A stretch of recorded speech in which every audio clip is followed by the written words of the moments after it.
Vous trouvez pas ça ingrat, vous, de mettre nos parents en maison de retraite et ensuite de prendre aucune nouvelle? C'est le constat qui a été fait pendant le confinement, où 720 000 seniors n'ont eu aucun contact avec leur famille. C'est pourquoi notre équipe s'est penchée sur la problématique de comment réduire l'isolement des personnes âgées.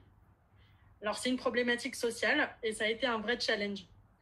Tom, notre mentor, nous avait prévenu, l'approche biomimétique a fait ses preuves, mais sur des thématiques techniques. Donc du coup, on s'est interrogé sur comment la nature gère la vieillesse, cette phase par laquelle on passera à peu près tous. Durant ces 4 semaines, on s'est emparé des méthodes biomimétiques, on a étudié différentes stratégies du vivant.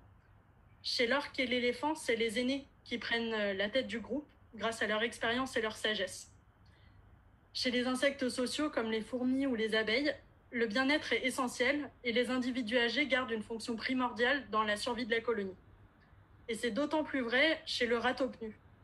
C'est devenu notre vedette, bien qu'elle soit pas super belle, parce que cette espèce, les anciens, ils ont un rôle bien défini et important qui est d'éduquer les orphelins.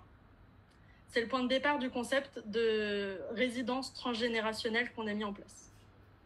Notre vision, c'est de développer un lieu dans lequel on crée du lien affectif entre les générations, du transfert de savoir, et on revalorise l'estime de soi pour que chacun se sente à sa place au sein de la collectivité.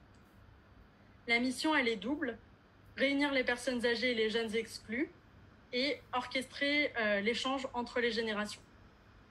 On souhaite mettre en place des activités qui s'appuient sur 3 principes du vivant. Le premier, c'est des activités de coopération pour apprendre des nouvelles choses, des séances de soutien scolaire ou des activités du quotidien, avec la préparation des repas par exemple. Puis des activités d'accompagnement individuel, aussi bien pour les seniors que pour les plus jeunes, pour bien vivre leur rôle dans la résidence et s'épanouir. Et enfin, une structure en système clos mais ouvert pour que ceux qui souhaitent s'impliquer puissent adhérer. Donc pour la suite, on aimerait que cette structure, elle s'intègre au sein de la société de manière générale. Et du coup, vous pouvez nous rejoindre sur Lille, Lyon ou Paris si le projet vous plaît.